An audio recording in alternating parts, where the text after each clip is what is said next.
Magandang araw mga kapolitika at welcome back dito sa ating YouTube channel. Update kay Sofronio Vasquez ang ating pag-uusapan in this video at yung kumpirmasyon na magkakaroon siya ng concert dito sa bansang Australia. At i-report rin po pala natin mga kapolitika ang kanyang mga maging ganap sa mga susunod na buwan para dito sa mga kaliwat ka ng mga concerts ng ating Filipino phenom na si Sofronio Vasquez. Pero bago ang lahat ay huwag kalimutang mag-like at mag-subscribe na rin kayo para updated kayo sa ating mga latest issue. At kagabi po ay nag-perform po itong si Sofronio Vasquez dito sa isang Blue Bar sa Pasig City. At yun po palang pag-perform niya doon mga kapolitika is Concert for a Cause para sa kanyang kaibigan na si PJ.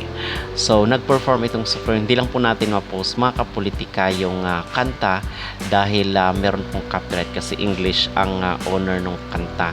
Pero meron po tayong na-post na link dyan sa comment section or sa description section nung video natin. I-click nyo na lang para ma-route kayo doon sa performance ni Sofronio Vasquez. And mga kapolitika, naghahanda na po yung kanyang team doon sa kanyang maging concert sa Bal Theater sa March 15. So ang sabi dito ay yung gold at yung general admission tickets ay sold out na po. So VIP tickets na lang yung natitira at kunting ticket na lang yung left doon sa nasabing venue sa Bal Theater sa San Leandro sa California. So mga kapolitika, ito po yung maging schedule niya. Sa March 15 ay nasa Bal Theater itong si Sofronio Vasquez. March 29 nasa Sacramento, California siya, Hiram Johnson Auditorium.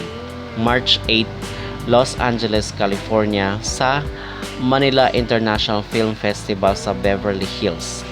And then April 25 naman is nasa Winnipeg, Canada siya sa Petros Hall.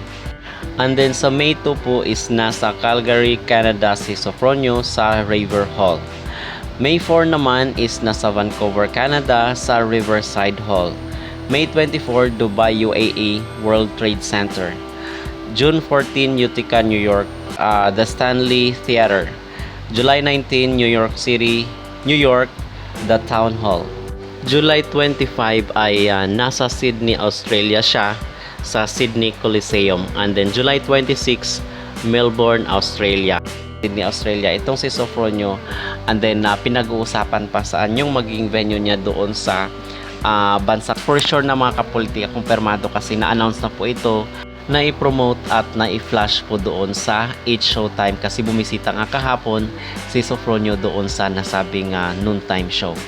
So mga kapolitika, kumpirmado na again na magkakaroon ng show or live performance itong si Sofronio sa bansang Australia. So sana is madagdagan pa po yung kanyang mga concert at yung hinihiling talaga ng mga netizen, mga tagahanga ng ating world phenom na si Sofronio na magkakaroon siya ng album. At the same time, sana is magkakaroon din po siya ng concert dito sa Maynila. Kasi kayang-kaya naman ni Sofronio makapag-sold out ng concert katulad nung nangyari doon sa Cebu. So how much more dito sa Manila na mas marami ang tao or mga concert goer dito sa ating area. So abangan lang po natin mga kapolitika, sana is magkakaroon po ng concert, solo concert itong si Sofronio kasi parang yung mga performance niya lately lang is guest siya at marami sa mga tagahanga ni Sofronio ang medyo bitin dito. So gusto ng mga supporters na magkakaroon siya ng solo at live performance na concert. Agree po ba kayo mga kapolitika?